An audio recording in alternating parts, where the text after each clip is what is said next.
Клиент пишет.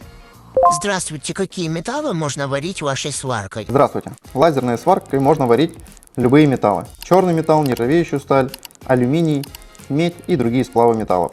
Тяжело настраивать аппарат. Настройки аппарата очень просты. При покупке оборудования мы предоставляем вам таблицу с настройками для сварки черного металла, нержавеющей стали и алюминия до 5 мм, а также предоставляем обучающее видео с паспортом, в котором все очень подробно рассказано. А вы можете научить? Да, конечно. Вы можете приехать к нам, мы вам все покажем и научим вас работать на лазерной сварке. А также мы предоставляем дистанционное обучение. Если вы думаете, что трудно разобраться в лазерной сварке, вы можете позвонить к нам по видеосвязи, и мы вам все покажем, расскажем.